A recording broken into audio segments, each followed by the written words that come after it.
Let's go ahead and see if our economic intuition matches up with the mathematics. So here we're going to go ahead and compare consumer surplus, producer surplus, total surplus, and deadweight loss when we're in equilibrium, so at a price of $300, and when we're above equilibrium, so at a price of $400.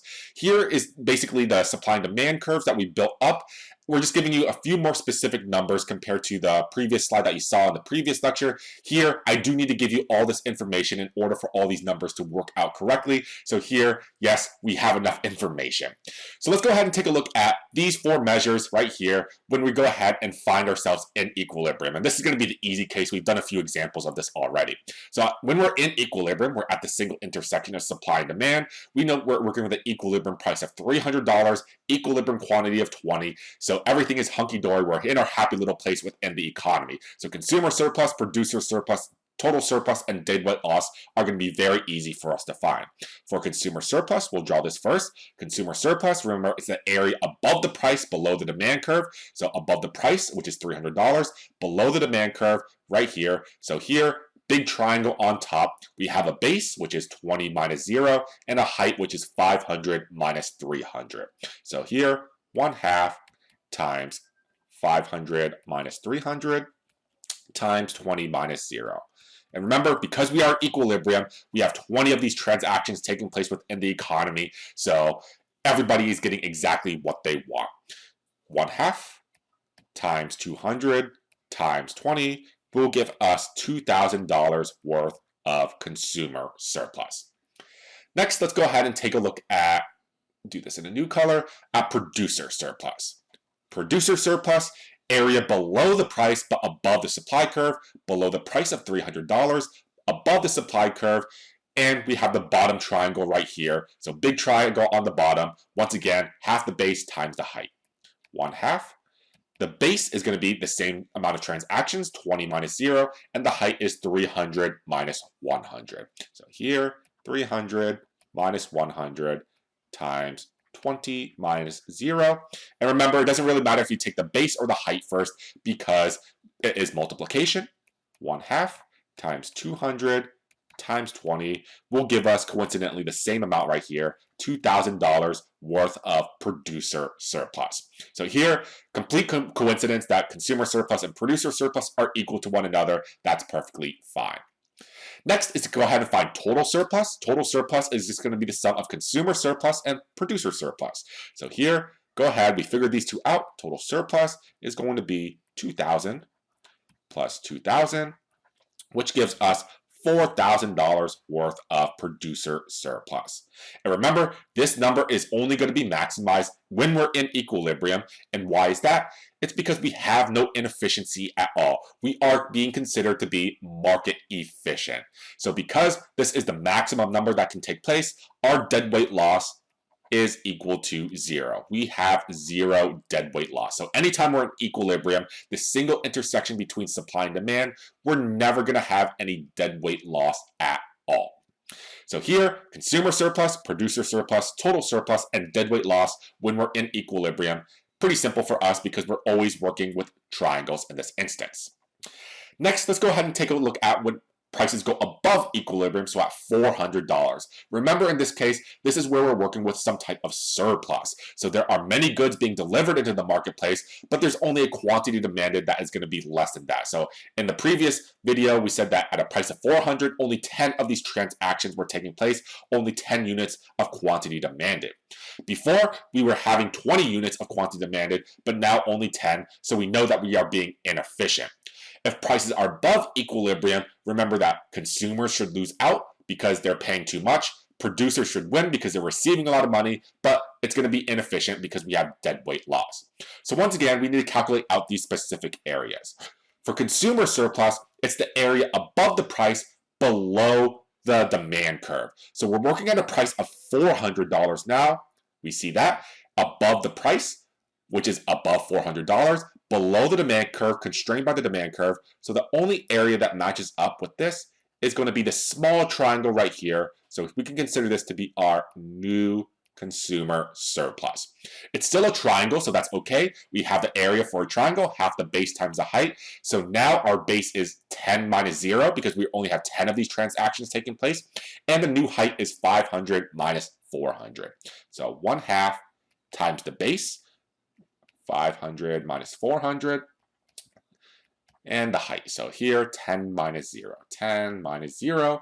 So 1/2 times 100 times 10 will give us $500 worth of consumer surplus. And we immediately see that, hey, our intuition is matching up very nicely. Before we had $2,000 worth of consumer surplus, now we only have $500, and that's because prices go above their equilibrium. Next, let's go ahead and tackle our producer surplus. And anytime we get pushed out of equilibrium, this is where we're going to have to go ahead and figure out an additional area. Producer surplus is the area below the price, so below $400, but above the supply curve. And once again, we're constrained by how many units that we sell. So the only area that matches up with that is going to be this blue ugly area right here. So here, these vertical stripes right here. And we see that it's kind of an ugly sort of shape, but we can easily divide this into two different areas. We see by building this up, by bolding it just a little bit, we see that we have a rectangle right here, so from 400 to 200, and we also have a small triangle on the bottom from this 200 to 100. So all we need to do is go ahead and calculate the areas for these two particular shapes. We have a rectangle, and a triangle. So rectangle plus a triangle. If we take the two areas for these two shapes right here, rectangles and triangles, then we're going to be able to find a specific amount for the surplus here. And if you don't know the area of a rectangle, it's simply going to be length times width, or base times height. So area for a rectangle is length times width. And we need to add to that the area of a triangle. So 1/2 times the base times the height. And we already know how to calculate out the triangle. So for the rectangle, the width and the height, it's basically just the distances, these line segments. The height is going to be 400 minus 200, and the width is going to be 10 minus 0. So here, you go ahead and calculate that out. So 400 minus 200, and we need to go ahead and multiply that by the width, which is 10 minus 0. So here we can put this in brackets. So the length is 400 minus 200. The width is 10 minus 0. And once we go ahead and do that, we need to go ahead and add in the small triangle that we see right here. So base, 10 minus 0, and the height is 200 minus 100. So going ahead, adding all this up, 1/2 times the base, which is 200 minus 100, times the height, 10 minus 0. Now we have the area for the rectangle, we have the area for the triangle, and once you go ahead and simplify all of this out, plug that into your calculator, you're going to get an area or producer surplus, which is equal to $2,500. So when we compare this to our previous case when we're in equilibrium, we notice that yes, our intuition does match up. Because prices are higher, producers should be winning in this situation or gaining, and this is going to be relevant or seen in our producer surplus, which is now higher than in equilibrium. So 2,500 compared to 2,000. However, what do we think is going to happen to total surplus?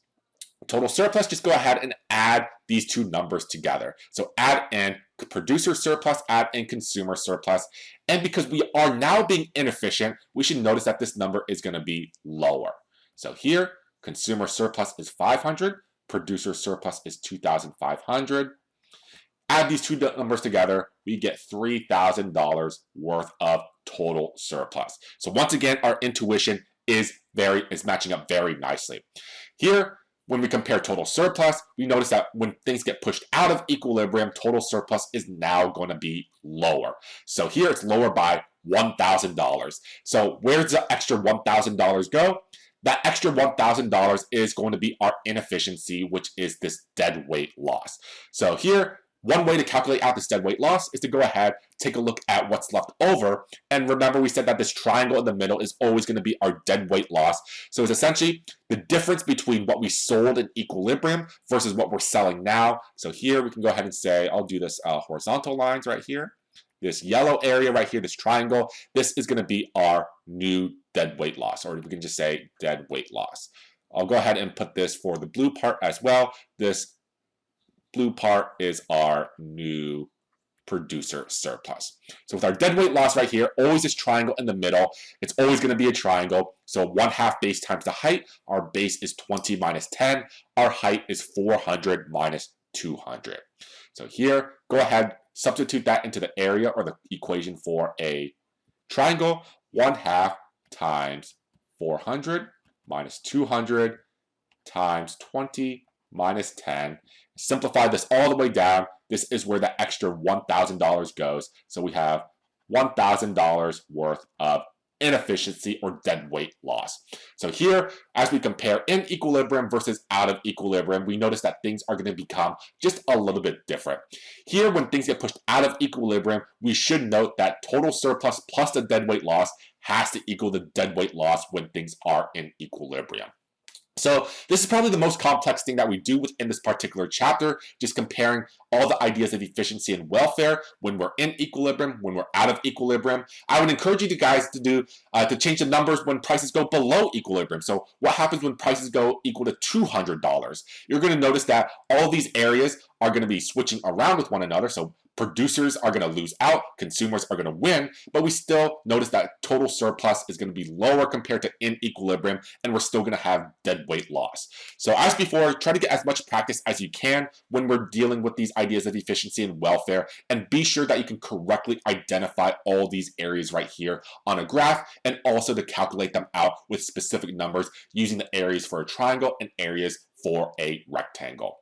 Now that we have a better idea of all these ideas of efficiency and welfare, we're going to go ahead and take a look at a few specific market failures. And market failures are essentially just this case when prices get pushed above or below equilibrium. Essentially, we're not going to be working at our happy little place where supply and demand intersect with one another. So we'll take a look at 4 specific cases of market failures in the next video.